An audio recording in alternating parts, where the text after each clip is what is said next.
나누겠습니다. 어제 트루 워시퍼 예배를 참 잘 은혜 가운데 드렸습니다.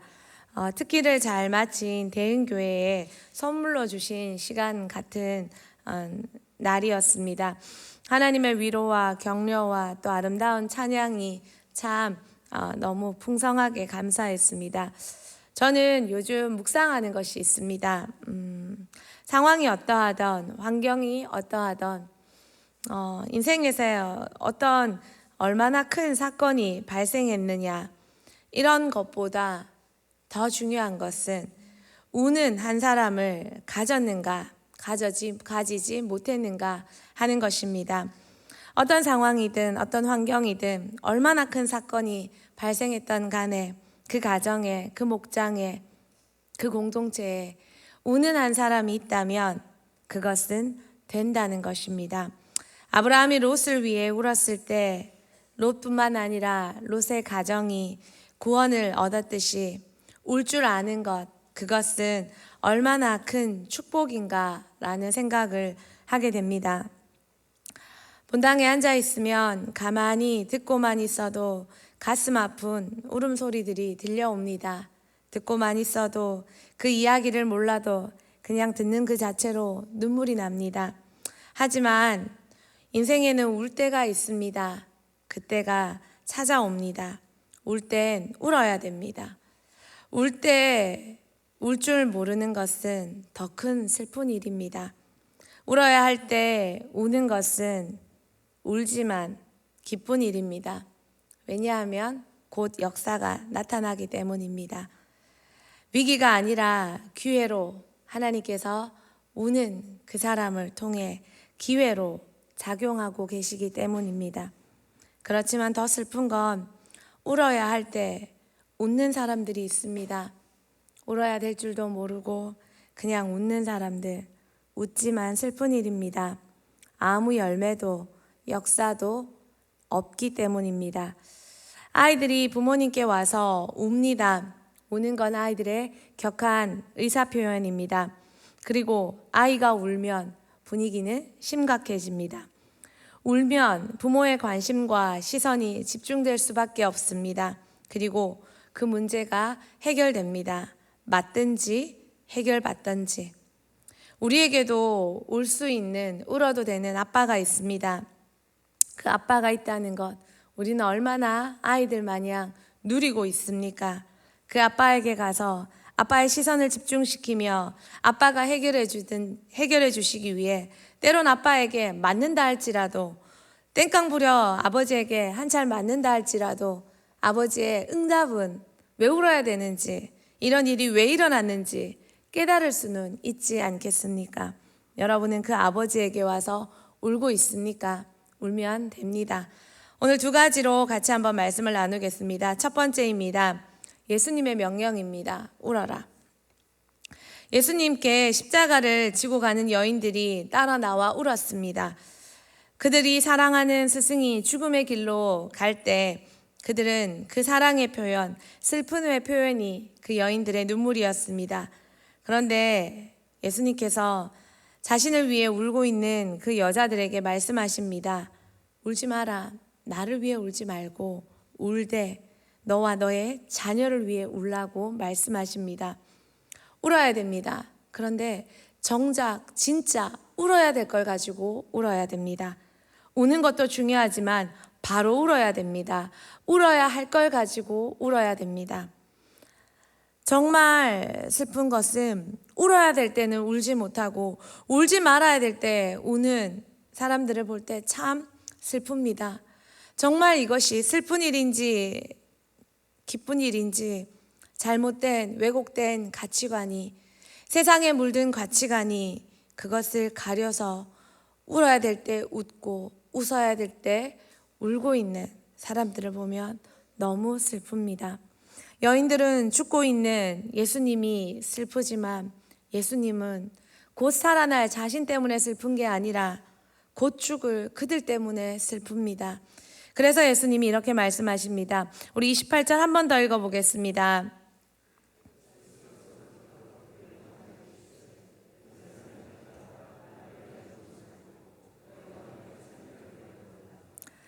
예수님은 곧 부활하실 자신이 지금 슬픈 것이 아니라 곧 죽게 될 그들이 슬픈 것입니다. 그들의 눈에는 보이지 않지만 예수님의 눈에는 보였습니다. 그리고 예수님의 눈에 보이는 것은 그들의 멸망이었습니다. 로마에 의해 예루살렘은 멸망합니다. 예수님의 눈에 그것이 보여서 너와 내 자녀를 위해 울라고 하셨습니다. 그날이 오면은요, 우리 29절 30절 말씀 같이 한번 읽겠습니다. 같이 읽겠습니다.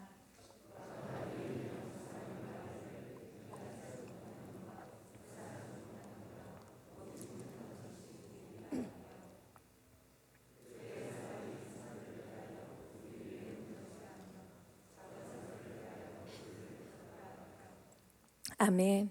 AD 70년에 로마에 의해 예루살렘은 무너집니다. 그 멸망이 얼마나 엄청났는지 모릅니다. 모두가 도망에 숨어야 됐습니다. 그런데 아이 뵌 자들과 어린 아이들은, 젖먹이는 아이를 가진 여인들은 도망할 수조차 없었습니다. 도망하지 못해서 잡혀서 그들은 처참한 상황을 맞이해야 했습니다.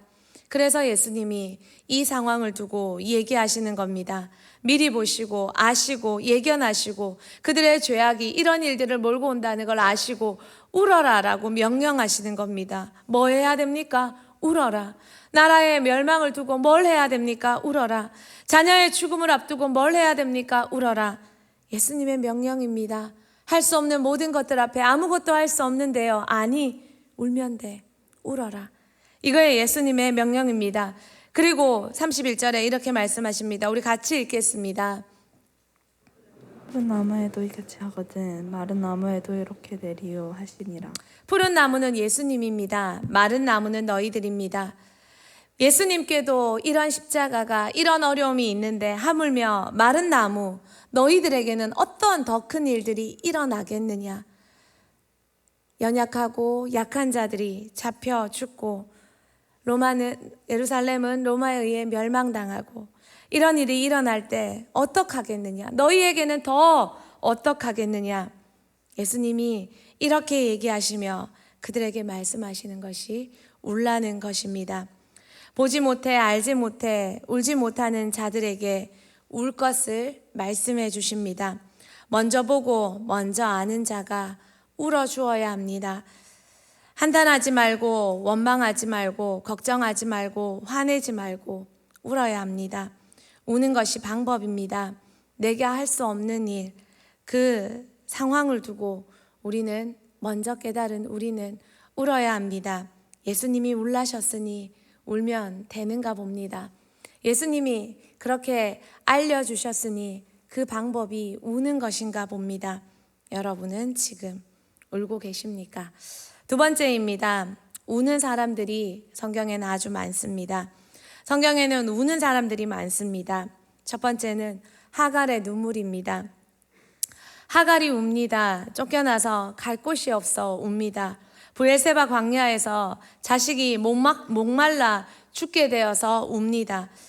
창세기 21장 17절 18절 말씀 같이 읽겠습니다. 하나님이 그 어린아이의 소리를 들으셨으므로 하나님의 사자가 하늘에서부터 하갈을 불러 이르시되 하갈아 무슨 일이냐 두려워하지 말라. 하나님이 저기 있는 아이의 소리를 들으셨나니 일어나 아이를 일으켜 내 손으로 붙들라. 그가 큰 민족을 이루게 하리라 하시니라. 어미의 그 눈물이 아이를 살려냄과 동시에 물도 얻었고 다시 살 곳도 돌아갈 곳도 얻었고 그리고 아들에게 축복까지 얻어냈습니다. 어미는 자식을 위해 우는 자들입니다. 우는 어미를 가진 자손은 복된 자들입니다. 사랑하는 어르신들 울어주십시오. 정말 울며 기도해 주십시오. 어르신들이 사셨던 삶도 참으로 힘든 시대였고 힘든 시기였습니다. 그런데 지금도 너무 힘든 시기입니다. 그때는 그래도 열심히 살려고 하면 많은 사람들이 박수 쳐줬습니다. 그러나 지금은 힘들고 어려워서 열심히 살고 일어서려고 할수록 사람들이 조롱합니다. 바보라고 손가락질합니다. 일어설 이유가, 열심히 살 이유가 없다고 말합니다. 바로 서기 너무 어렵습니다. 세상이 빙글빙글 돌아가고 있고 모두가 휘청거리고 있기 때문입니다. 바로 걷는 우리를 틀렸다고 말하고 박수가 아니라 야유를 보냅니다. 그래서 어르신들의 눈물의 기도가 더 많이 필요합니다.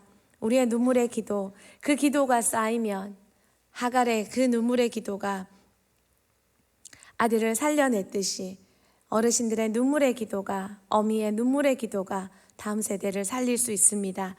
두 번째입니다. 나사로의 여동생들이 울었습니다. 나사로가 죽었습니다. 장사되어 며칠이 지났습니다. 여동생들이 웁니다. 오빠가 죽어 웁니다. 아버지도 안 계신데 오빠마저 죽었습니다. 이 여인들에게 누가 보호자가 되어줍니까? 그래서 더 웁니다. 우는 여동생들에게 예수님이 다가오셔서 함께 울어주셨습니다. 함께 눈물 흘려주셨습니다. 사람들도 우는 자에게 약하지만 예수님은 더더욱 그러신 것 같습니다. 최소 예수님 당신만은 곧 나사로가 살아날 걸 아셨는데도 옆에 가서 울어주시기부터 먼저 하십니다. 그 슬픔에 동참하시고 그 슬픔에 위로해 주십니다. 사람들은 울 때 우리의 눈물의 이유를 알지 못합니다. 그럴 때도 있습니다. 왜 울어? 그렇게까지 울 일이야? 하지만 예수님은 절대로 곧 살아날 나사로를 아시면서도 울지 마라, 믿음 없나, 그게 울 일이가, 이렇게 하지 않으십니다.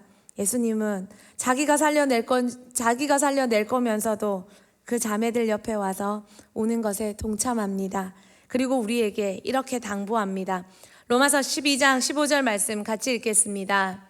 즐거워하는 자들과 함께 즐거워하고 우는 자들과 함께 울라.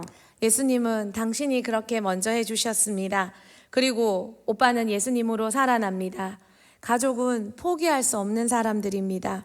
그래서 너무 아픕니다. 그래서 힘이 듭니다. 그러나 그렇기 때문에 울면 됩니다.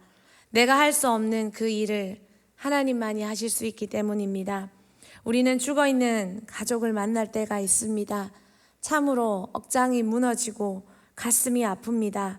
그러나 그때에도 죽은 나사로를 돌무덤에 넣고 그 무덤을 봉하고 며칠이나 지나 시체가 썩어 냄새가 날 지경이 되어도 자매들은 울고 있었습니다.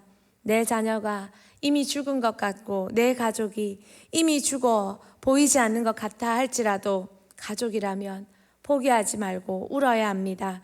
예수님은 죽은 자도 살리시는 분이십니다. 지금의 삶이 어떠하든 죽어 보인다 할지라도 가족이라면 울어줄 줄 아는 자가 되어야 합니다. 세 번째입니다. 다윗이 아들을 위해 울었습니다. 다윗이 웁니다. 다윗은 참 평생 많이 울었던 사람입니다. 사울 때문에 억울하게 울었습니다. 그리고 자식 문제로 참 슬프게 울었습니다. 또 자신의 죄로 인해 울었습니다. 그런데 이제는 더 나아가 죽은 자식, 그것도 자기를 죽이려고 했던 자식이 죽어서 그것 때문에 울고 있습니다. 눈물은 슬픔을 표현할 수 있는 작은 방법입니다. 여러분, 자식이 죽어서 우는 부모의 눈물을, 그 부모의 가슴을 누가 그 슬픔의 정도를 알 수 있겠습니까? 그런데 다윗이 지금 울고 있는 자식은 그냥 죽은 자식도 아니요, 자기를 죽이려고 하고 또 자기를, 아버지를 따르는 모든 사람을 죽이려고 덤비고 나라마저 차지하려고 빼앗으려고 그렇게 반역까지 일으킨 아들입니다. 참 울어주어야 되지만 너무 가슴 아픈 상황입니다. 이런 자녀를 두고 다윗이 울고 있습니다. 예수님께서 가룟 유다를 두고 안타까워 하시듯이 말입니다. 사무엘하 19장 14절 말씀 같이 보겠습니다. 왕이 그 얼굴을 가리고 큰 소리로 부르되 내 아들 압살롬아 압살롬아 내 아들아 하시니. 다윗이 압살롬을 향한 눈물은 압살롬을 살리지 못했습니다. 그런데도 울어야 됩니까? 이 눈물이 의미가 있습니까? 결국 자식은 그렇게 처참하게 죽었는데, 부하의 손에 죽임당했는데, 그러나 다윗의 이 눈물이 나라의 분열을 막았습니다. 압살롬을 따르던 백성들은 어떠합니까? 어떻게 되겠습니까? 다윗의 적이 되겠습니까? 나라의 반역자가 되겠습니까?